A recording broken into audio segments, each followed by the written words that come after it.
All right, today we're going to be talking about the Stihl electric push mower. It's the model RMA 460. Purchased this a couple weeks ago.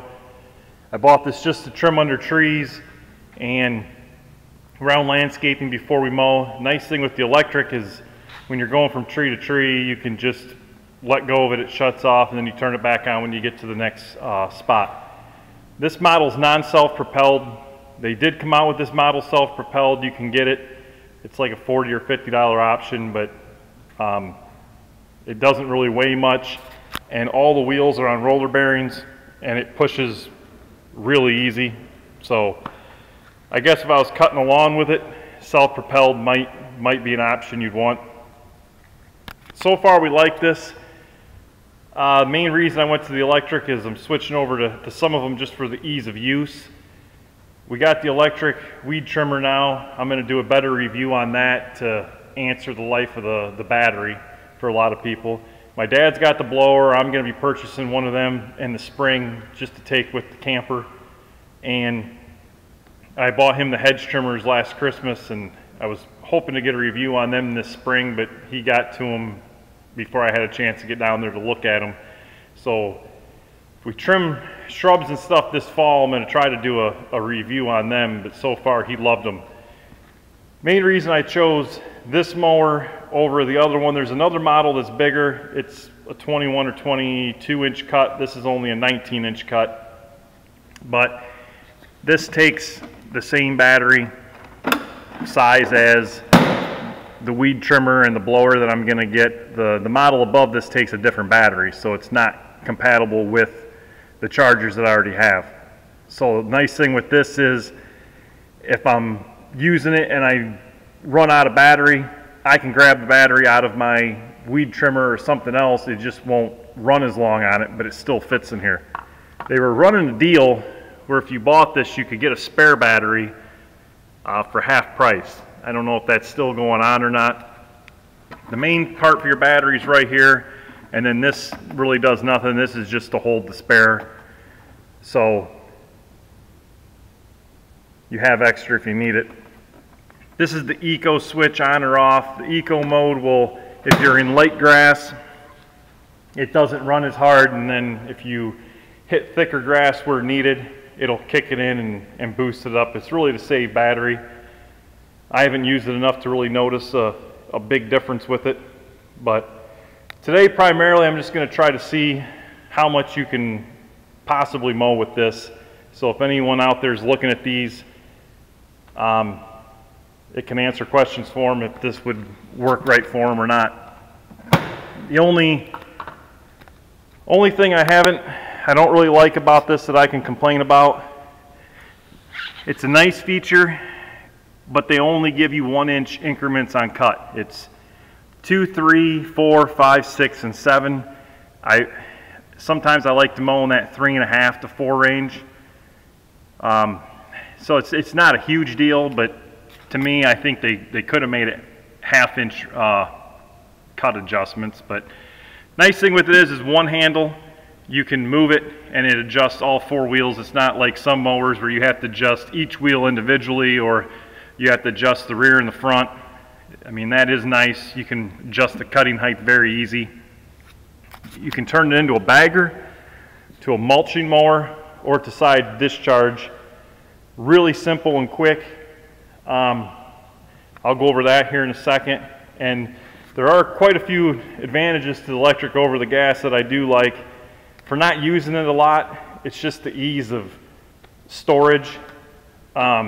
Nice thing is it's quiet. So if you're one of the people that get up early in the morning and like to cut and do all that, or late night, it's much quieter for the neighbors, or if you have kids sleeping or anything like that.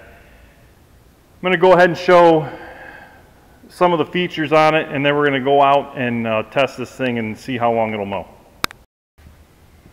All right, to convert this to mulching from bagger is quite easy. It comes with this plug. The bag comes off.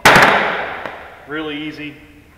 Remove that. Lift this cover up, and there's a plug. Just inserts in there.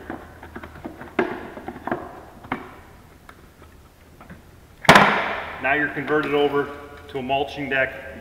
If you wanted, say you were in really wet grass, tall stuff, and you wanted to make it a side discharge, you leave that plug in there.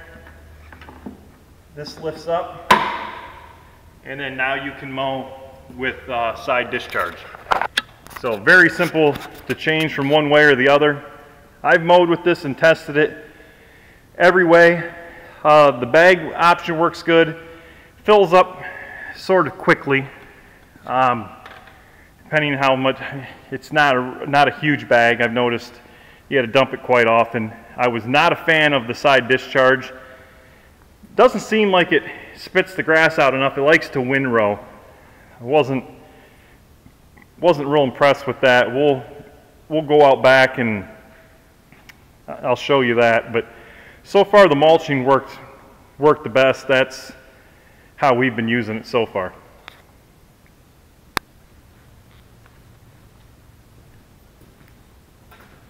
The other thing I really like about the electric push mower versus normal push mowers is storage and maintenance with this. The handle on this is adjustable, so you can lower it or raise it to your needs.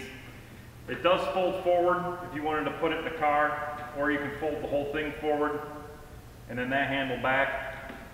Nice thing with this is when you put it forward,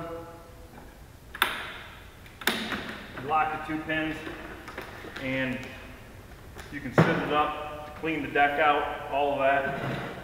Of course, you want to remove the battery at all times before you do this, because I shouldn't have to say that, that's common sense, but for people, always remove the battery before you would store it or do any work to clean the deck. But very simple to clean the deck, and if you're storing it for winter or you don't have a lot of space in your garage, the thing stores easily up against the wall and takes no room. So that's a big plus with the electric as well. I think I covered most of the stuff on that. So I'm going to take it out back and then we'll get ready to do the tests on it and see what this will mow.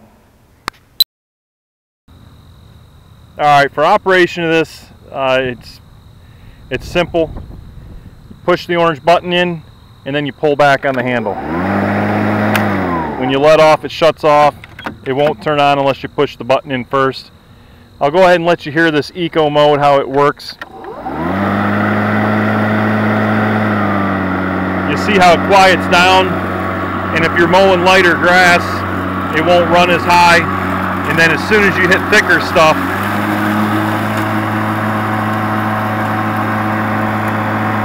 it picks up, and then it goes back down. So I'm going to leave the eco on today. I don't think it's going to make a big difference, but it'll give you an idea.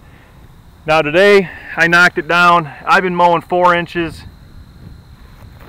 Everyone can see I knocked it down to 3 inches because the grass isn't as tall as I would have liked it to have been. So I want to try to get as much of an accurate test on this to see length, how long you can actually mow with it, and then how much you can actually mow with this. So today I got it set up. This is a 12-foot wide path here that I'm going to be mowing, and I'm at the 175 yard right now. So I'm going to start at 175 yards. I'm going to mow down so much, and then I'll just keep going from there, testing battery. If I can mow all of this, it gets wider down there around the 50 yard mark. So I calculated this the other day. It's about 0.2 acres right here if I can mow this, and generally that's about an average size for a lawn, if not probably more than the average size for a lot of people. So if it can mow 0.2 acres today on one battery, I'll be pretty impressed with that. So like I said, they do make it to where you can have the spare battery. So whatever we do the test today, figure out double on that. I did charge the battery. It's pulled it off the charger. It's completely fully charged. So I'm going to try to calculate how much this will mow, and then I'm also going to time it the whole time I'm doing this. And at the end, we'll figure it out. Then I'm going to throw the battery on the charger and see how long it takes to charge the 30 battery.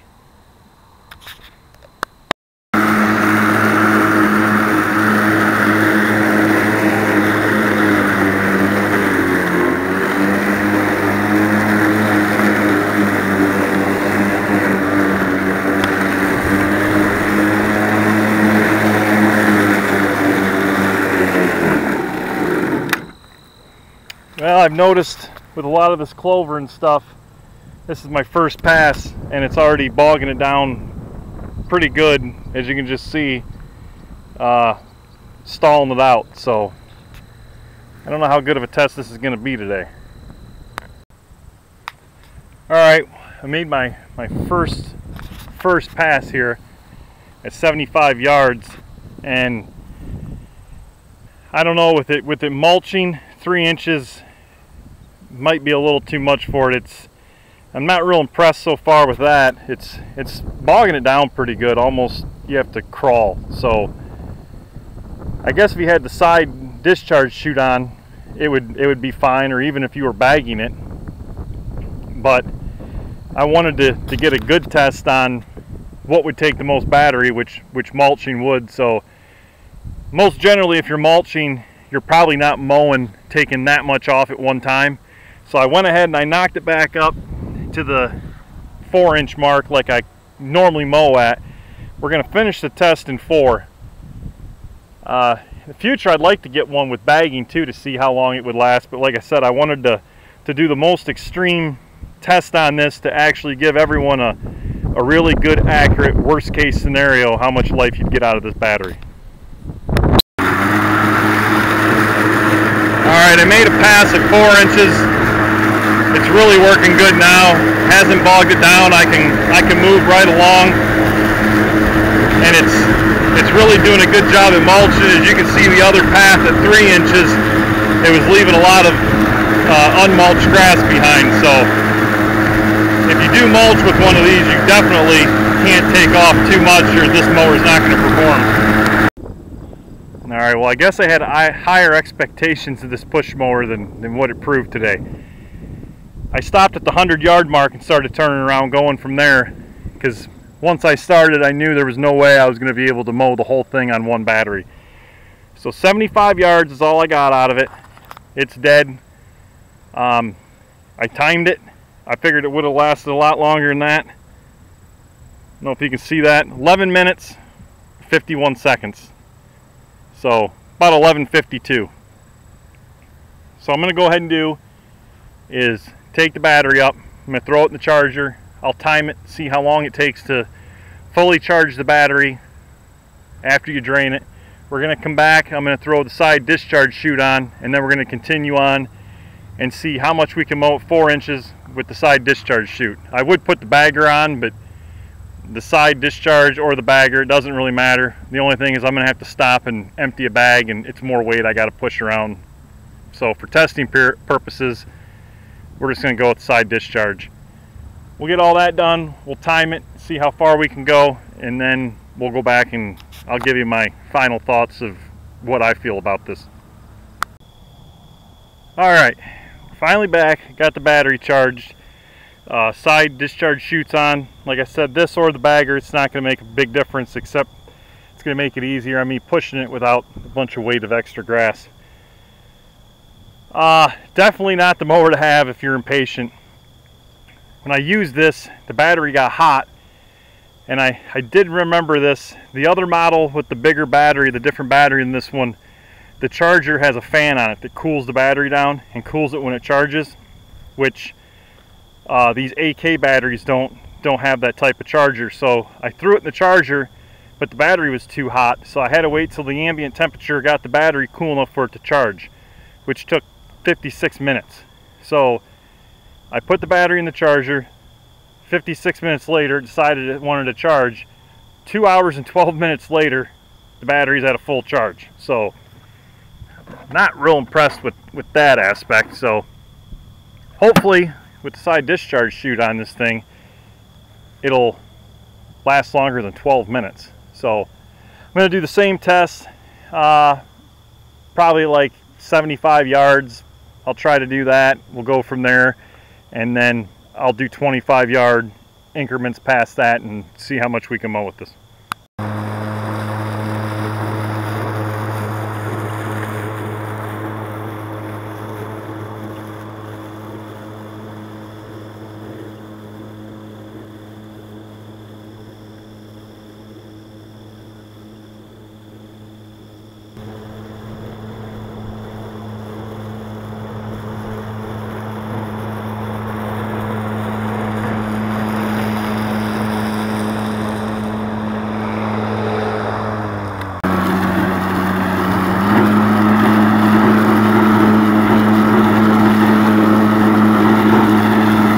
I still am mowing at 4-inch cutting height. I didn't adjust the cutting height at all, so we're mowing at the same height as we did when we were mulching.